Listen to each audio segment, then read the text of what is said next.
for Wednesday, the 29th of May. I'm Stephen Ridgway.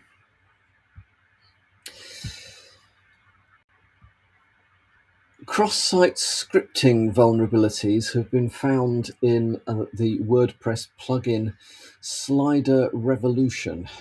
In an article in InfoSecurity magazine. Oh, yes, clearly too early in the morning for me today. An article in InfoSecurity magazine sets out what the issues are. But if you are using Slider Revolution, plugin versions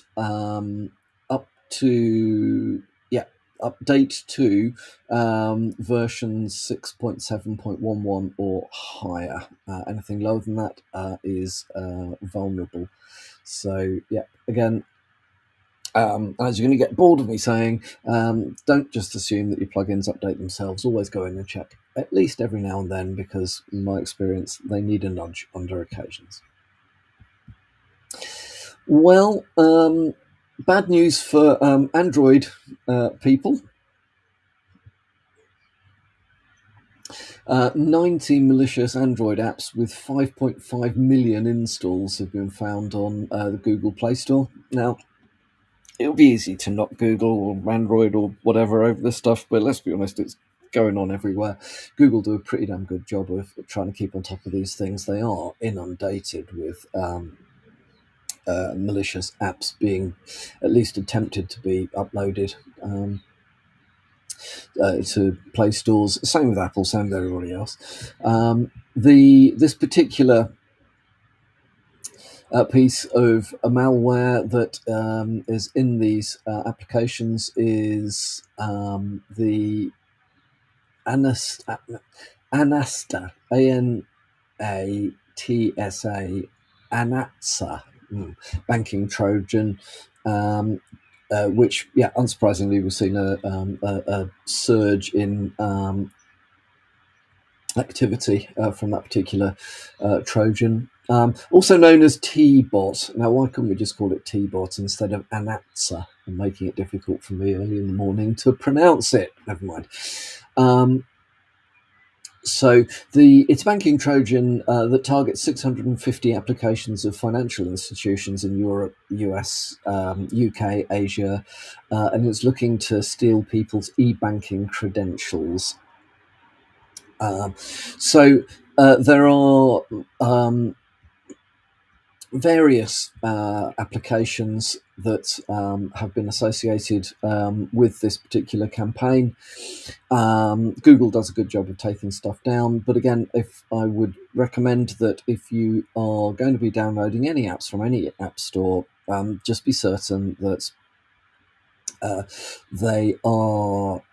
apps you're installing are actually from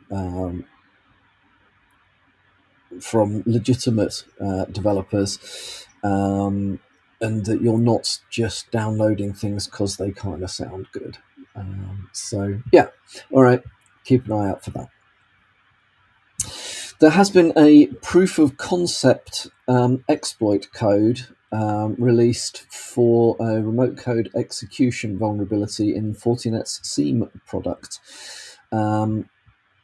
Affected versions in 7.1, 7.0, 6.7, 6.6, 6.5, and 6.4, all of which there are upgrades available for. So if you are using Fortinet's SIEM solution, and as you know, quite obviously, we would very strongly recommend that you do invest in security visibility. After basic cyber hygiene, endpoint protection, anti-malware, anti-phishing, those sorts of things, you very soon run into the issue that unless you've got good visibility over things, you can't do the detect piece of the incident response lifecycle, which, just to remind people, the core of it is detect, contain, eradicate, recover, then you top and tail it with some make sure you're prepared, and once you've been hit, do some lessons learned and implement the lessons. Don't just turn them into shelf, ornaments. But yeah, so security visibility, very important indeed. It's the absolute core to understanding what's really going on and being able to deal with it before it becomes a major issue as well. So if you are using Fortinet's SIEM solution, very important that you update and patch to the fixed versions, because the last thing you want during an incident is your attacker being able to compromise your visibility tooling and take it down. Believe me, trying to fight malactors when you're blind is really quite difficult. So, you may know if you listen to this briefing for a while that I am not a fan of spyware, be that legitimate, as in, well, yes, pseudo-legitimate spyware, or slightly more dodgy spyware, or quite frankly, utterly malicious spyware. But there is quite a lot of it floating around out there, and is relatively easy to get hold of. Not, it isn't so easy to get hold of the Pegasuses of this world, but it is pretty easy to get other things. And one of the things that's floating around out there is a thing called PC Tattletale. It is effectively stalkerware that the spying party installs on their victims' devices, and it records what's going on Android or Windows devices. So the observer, the spy, can then log on to an online portal, activate recording, and effectively you then get screen grabs of whatever it is on the target device. Well, it is marketed as employee and child monitoring, which one could use it for that, but I bet you a lot of it isn't used for that. However, it turns out that PC Tattletale has not been storing the screenshots. Has not been securing the screenshots on their servers. So there's something like 17 terabytes of victim device screenshots. That's 300 million screenshots taken from 10,000 devices dating back to 2018. The screenshots were stored on an basically on insecure AWS storage. It has been locked down now. However, it remains that this stuff may well have been made publicly available. So, if you're thinking of using spyware, and an extraordinary piece of research from Malwarebytes says that 62% of people in the United States and Canada admitted to monitoring their romantic partners online in one form or another. Which goes from looking through a spouse's or significant other's text messages, tracking their location, rifling through their search histories, or even installing monitoring software onto their devices. I mean, good God, what is the world coming to? So yeah, if you have been stalking people, they'll probably know about it now. So, other things. We've spoken before about GPS jamming, GPS spoofing. It is an ongoing problem. There's an interesting article in Cybersecurity News that highlights the fact that that there is a significant amount of GPS jamming going on in the Baltic republics at the moment. Now, we're all aware of the fact that Russia has been developing GPS jamming techniques. I mean, actually, it raises an interesting question, because if you remember back to last year or whatever it was, when the US sent HIMARS missiles to the Ukrainians, they were incredibly efficient, incredibly effective against Russian attacking forces. And you haven't heard much about them recently. Well, the reason for that is the Russians have been busily developing means by which they can jam the GPS signals that HIMARS and some other missile systems use in order to locate targets. Which actually raises the question in my mind: is Russia potentially at war in Ukraine in order to learn about Western techniques? And maybe there is much more to it than actually, as it were, conquering Ukraine. So it is very interesting seeing there's been a lot of development in Russia around GPS disruption and GPS spoofing and jamming techniques. That there is at the moment a significant uptick in GPS disruption around the Baltic states. Estonia has invested enormously in cybersecurity, so I think they wouldn't necessarily have been on the radar for people who've been in the game as long as I have. In the past, you would look and go, "Well, yeah, right, okay, they're probably as good as anybody else." No, they've actually been investing a great deal in this, mainly because they understand the threat from their neighbours very well indeed. They want to be in a position to at least do something about it. So where Estonia is accusing Russia of jamming GPS navigation equipment in their airspace, that is almost definitely what is actually going on. Airlines have for a while been very concerned about flying in that area.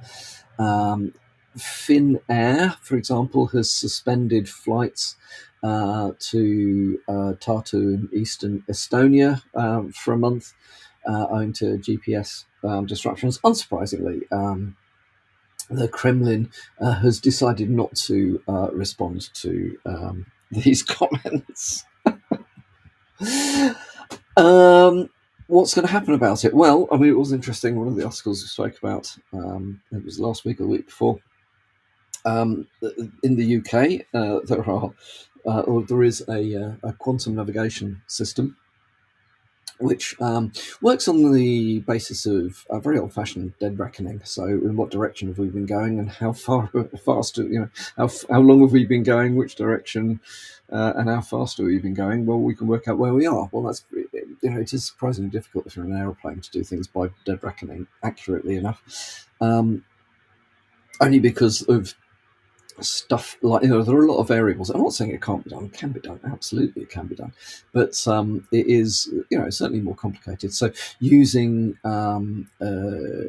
quantum computing to do that sort of stuff seems like a really damn good idea. So those systems will not be jammable in the same way, if at all. GPS jamming proof quantum navigation is the future for these things. It's not there yet. Can we do anything about this stuff? I don't think we can really, but it is worth being aware that firstly, that a lot of the things that we rely on in order to keep us safe from conventional military attack rely very heavily on technology, and our adversaries are increasingly good at understanding that technology and finding ways to subvert it or to jam it or to disrupt it in one way or another. It is interesting that if you take guided missiles out of the equation in Ukraine, well, all of these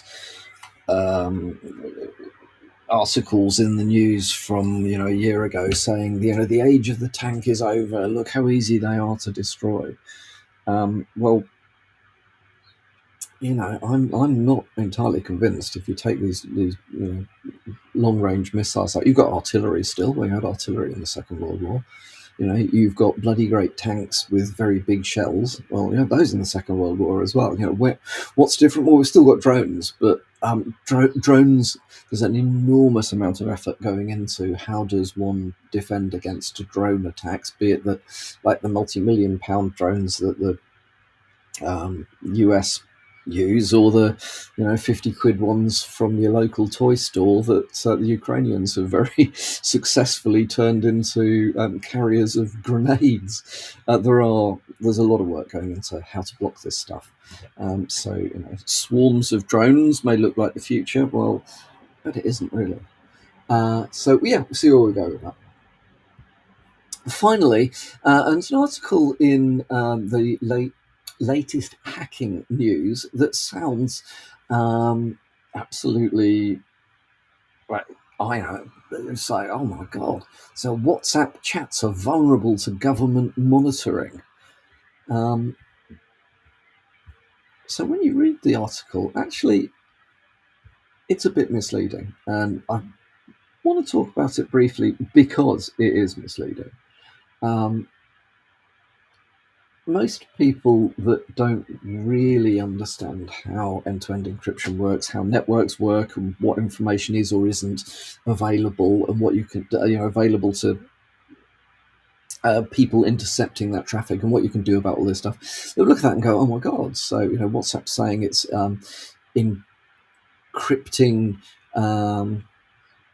end to end, but the subheading is government may bypass WhatsApp encryption for monitoring.